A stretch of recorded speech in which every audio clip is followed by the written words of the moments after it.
Freedom Island.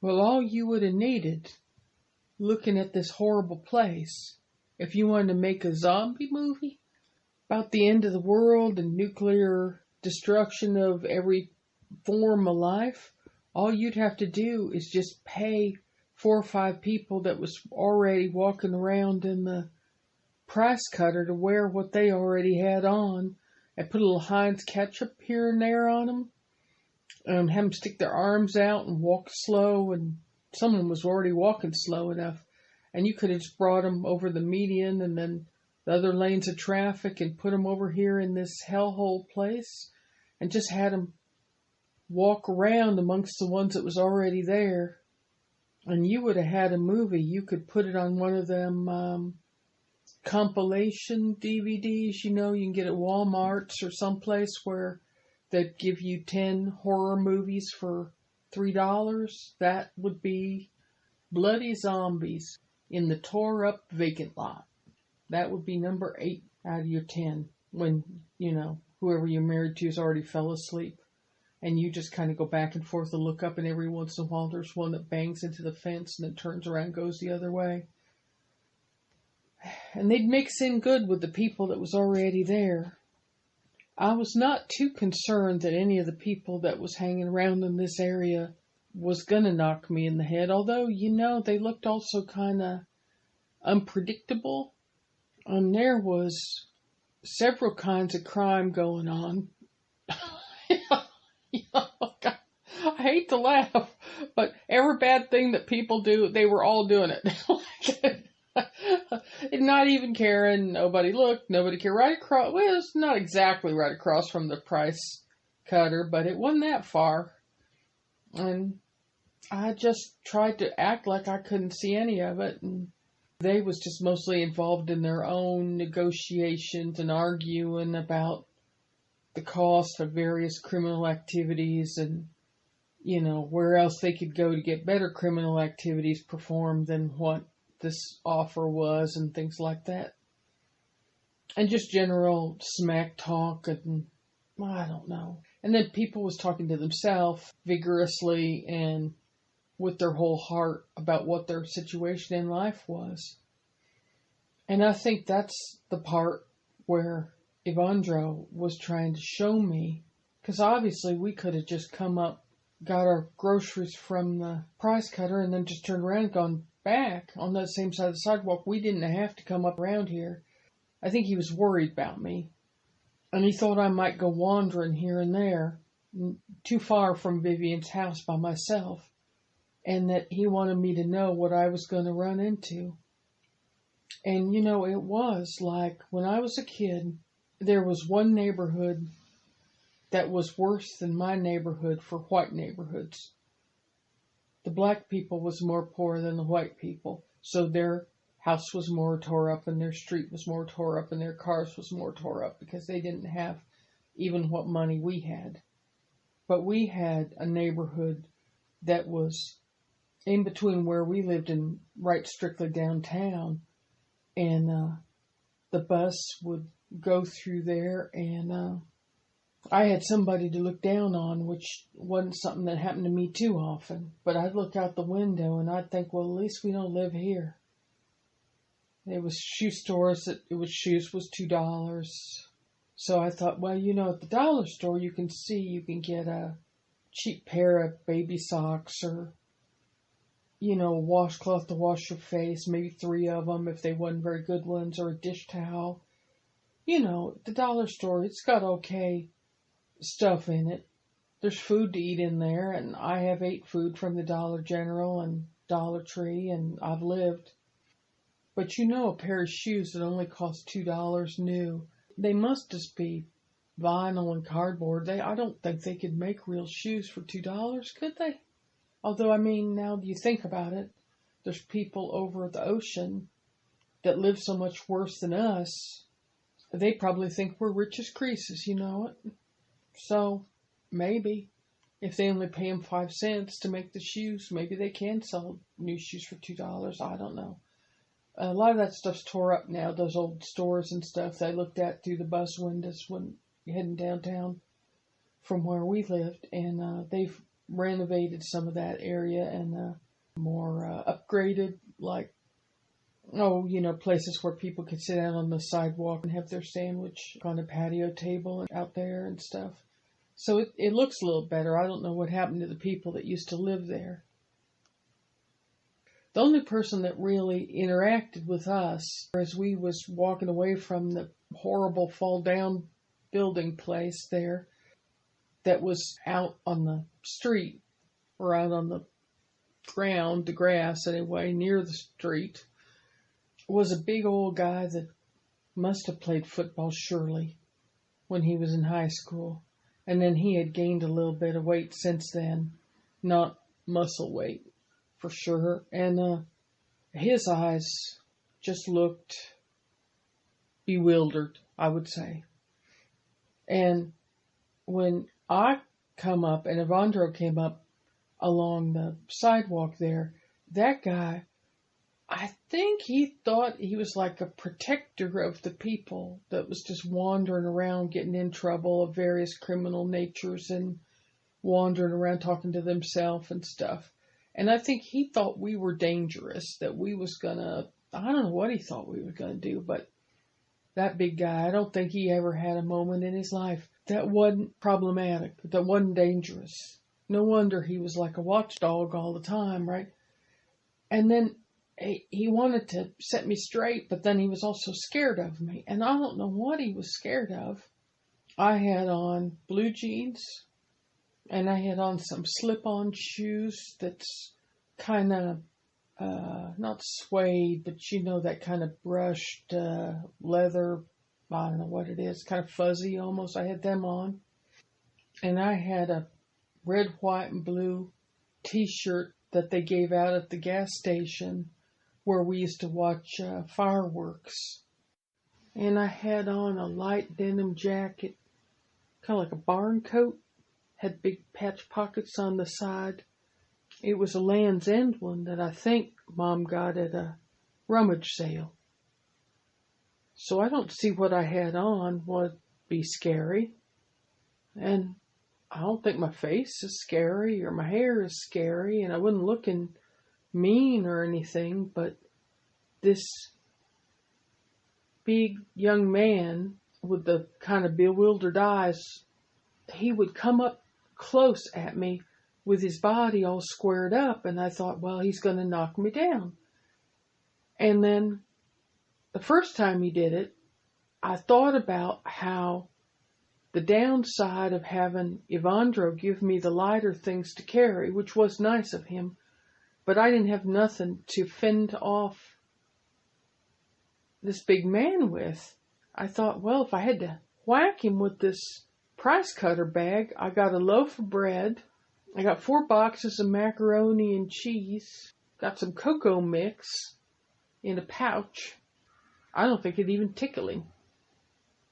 Fortunately, nobody had to be hit with any macaroni and cheese because he came up close and then he looked like he was warded off by something. Like he just turned and he went the other way for a little bit. And he was talking to himself, and he was either praying or he was explaining things to himself some way. I'm not sure. And then he got kind of wound up again. He was 10, 15 feet off. And then he turned around and here he came again, squared up his body and come forward like we were going to have like a nose to nose, confrontation. And then same thing, he got about a foot or 2 from my right elbow. And then he looked at me like he had, like one of them science fiction shows where they hit the glass wall or the invisible rays and they can't go no further. That's what he acted like. He spun around, he come back, and he was doing the same magical talking or comforting himself with what he was talking about or explaining it. I don't know. And he did it 4 or 5 times. And then we kind of got up to where some of that messed up fencing was all piled up. It had gotten pulled all the way up out of the concrete, and it was laid up in, not a heap even, it wasn't even that organized to be a heap, but it was kind of tangled and laid every which way, and it would have been harder for him to cross over to get at me. And also, I think by that time, something else had attracted his attention, and he'd kind of gone off the other way.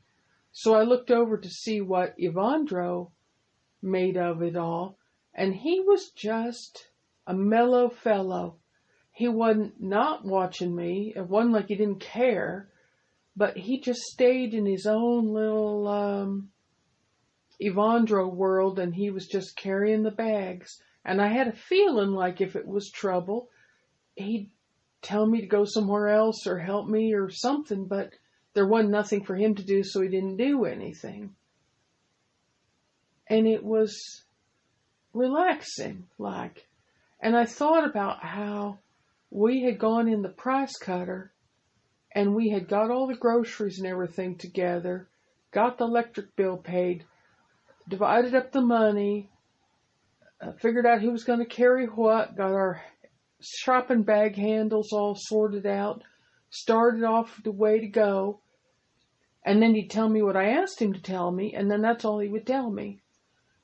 And I thought, I'm so used to my crazy family, and everything we do is like a clown car at the circus, except bad. Like evil, crazy clowns that just fights with each other, and they never get out of the car because they just argue about who should have opened the door and which side they should get out on. And here's Evandro, and he's just going along, carrying the bags. I don't need no help, so he's not helping me. And the right way to go is forward, and so I started going forward too. And I thought, he's nice. But then I also thought, well, you don't know anybody in a day or two like this. Believe me, I know from NA, you cannot know a person in a day or two. So I thought, well, he seems real nice, but then I don't know a thing about him. I haven't been down in that basement. For all I know, he's got 3 or 4 chest freezers down there full of all the people he killed with an axe. And maybe that's why he was so worried about having the electricity turned off. He didn't want his victims to thaw out. So I don't know. Nothing about him, really. But even if he was the worst person that ever existed, he was more of a calmer person to be around than anybody I've been around. Believe me, my brother, after he inherited the house, or he thought he did from Mom and Dad, thought he was large and in charge. And he was large. But that's not enough. And he couldn't get it calm or peaceful for 5 minutes. So it was nice, and I was thinking about how it was nice. And then, of course, there's no way you can live in the city and interact with all the city things and have calmness and niceness last for just more than a minute or two. So we got up to the intersection, and Evandro used his elbow, and he hit that metal button thing that you have to whang against the pole 2 or 3 times, like bang, bang, bang, bang, to get the pedestrian walk to go, because there's just no way you was going to cross this 2 lanes, median and 2 lanes, and get back where we had, come up the other side of the road to go to Price Cutter, but we needed to go on the cross street now, which is where we had come up to start with, and then we turned on this main road. So now we had to go back across the crosswalk, and even if you could run for shelter to the median strip, there was no way that no car, you're supposed to be pedestrians first, not turn lane first and all that, but it's death race 2000 in a city if you are carrying your groceries, and especially if you don't spill, drop, and you got 2 people and you're trying to coordinate. The best thing you got to do is just, you got to hit your pedestrian thing, and you just have to pray that they somewhat see you and have maybe slowed down a little bit when they see you in the crosswalk. And they might try to dodge around you if you're lucky and not knock you flat.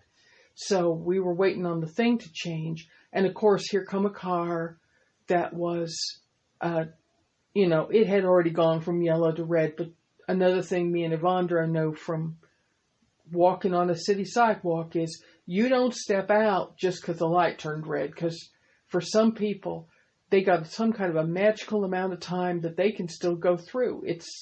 It's ollie, ollie, all in free for them, and they just go anyway. And sometimes they go faster and harder because they're trying not to get busted, going where they shouldn't go and doing what they shouldn't do. They'll knock you down harder, right? So we see the light turn, and it ought to be for us to go.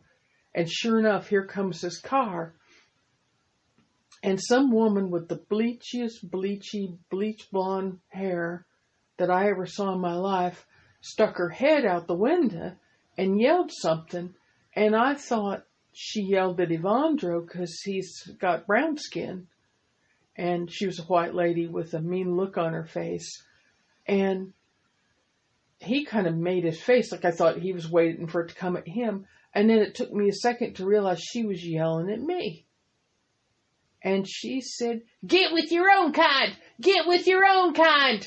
And then she drove off, and there's, the car farted out this big blast of nasty, oily smoke and rumble, and then they were gone. And by this time, of course, we had missed our chance. It was still the walk sign with the person, the body of the person that's walking, but we were going to be a person that was lying on the ground, or two of them. If we stepped out in that crosswalk, I was betting, because the only way you can go is you have to go the second it turns walk, even if it's still your turn. Because if they can catch you, the people in the cars, in the crosswalk, even if you got your old grandma with you, even if you got two crutches, even if you're wheeling a baby carriage, they think the law, the people in the cars, is that if they can catch you in the road, they can hit you.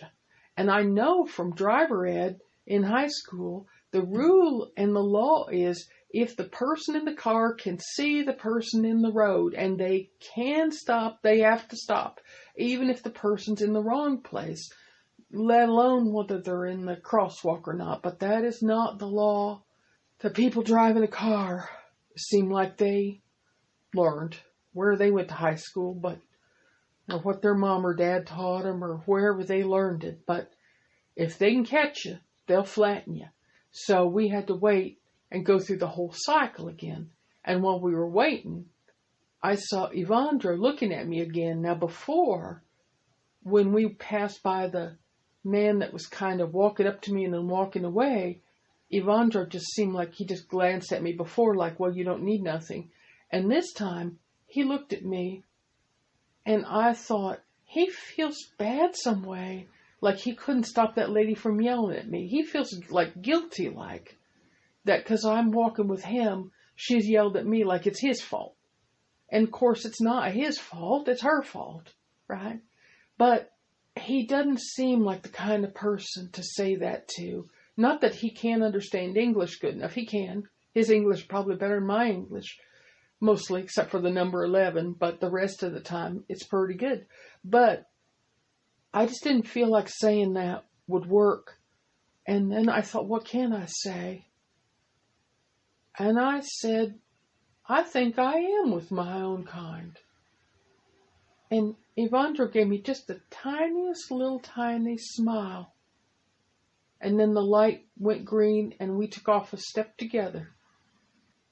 And for that minute, everything was kind of all right again. Of course, we were in hell. You can't totally forget that if you're in a city like this. But it was nice for a minute. And then it was hell, and the cars were honking, and can't breathe for the exhaust, and people screaming at each other and honking, and drunk people wandering up and down, and me trying not to secretly worry that the electric company came and turned the power off, even though we were at the grocery store and paying the electric bill a couple hours ago, but maybe they didn't get that information. So, it was nice, then it was hell. Then it was nice. Kind of nice for being, in hell. I mean, we're in hell, but but it was a nicer hell. I didn't know. I knew I was going to hell when I went up there. I left hell and I went to a different hell. I knew it was to be hell, but there's worse hell and better hell, and this is better hell anyway. So, but then I got to get to the bad part of my day. So we got home and put the groceries away. And then there wasn't a hell of a lot to it. We didn't have that much money after we paid the electric and everything. But, we had a few things to put away. And he put the eggs in the fridge. And I was glad to hear the fridge humming away. So nothing happened to the electric while we were getting the bill paid. So that was good. But then my phone was weird. I got the smartphone that I don't like. I got a flip phone and a smartphone and a notebook computer and then that karaoke microphone. So I'm just a Mission Impossible kind of gal, I guess. That smartphone, I never liked it. And I never wanted to use it. But there was a lot of carrying on with my brother before I was leaving Indianapolis and how I had to sneak away and stuff. And I thought Lauren was in on it too, my niece, but it was just him, I think.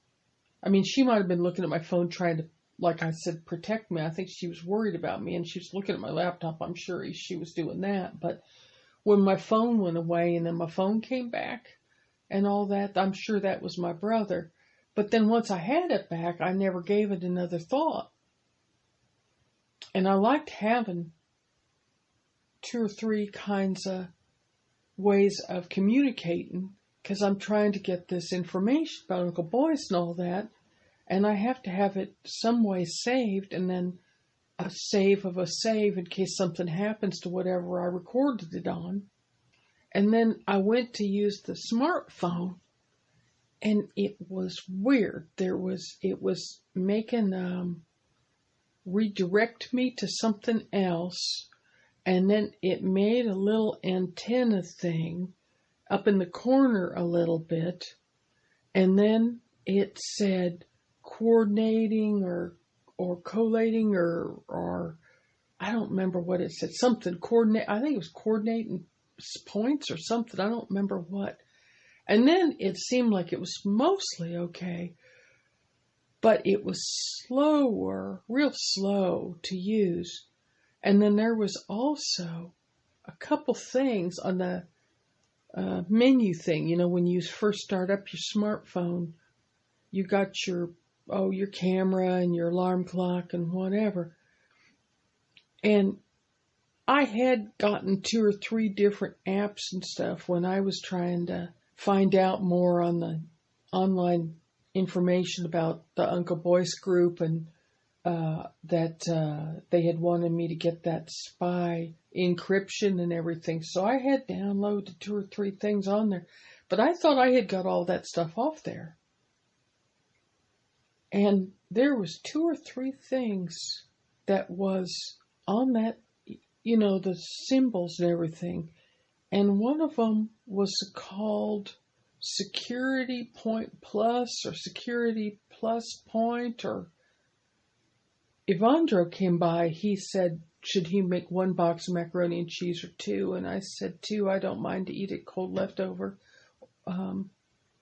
So he was getting ready to go back to, figure out how much water to boil to do 2 boxes, looking at the back of the box. And I said, Evandro, do you know anything about phones? And he said a little bit. And I said, do you know what this is? And I showed him that Security Point Plus thing. And he looked worried. And he said, you should shut off your phone. And I didn't know, was it going to explode or what? Or was it going to be damaged? Was something wrong with the phone and it needed to be, rebooted or something like that? So I went ahead and pushed the power button and then, not restart, I don't remember what the other thing is, but I put power down and then I waited till it went black. And he said, someone spies on you. And I said, someone is spying on me? That's what that security point. And he said, when you looked on, did you see a compass or a antenna or something? And I said, yeah, up in the corner. And he said that was coordinating where I was at. Like it was showing where I'm at. somebody has put something on my phone, so they are following me and tracking me, and they see on their phone everywhere I go. Everywhere I go, like when I went to the price cutter, they could see I was at the price cutter and probably in aisle 9. Well, we know who did that. And I thought, oh, my brother knows exactly where I'm at. And now what is really on my mind is, does Uncle Boyce know just exactly where I'm at?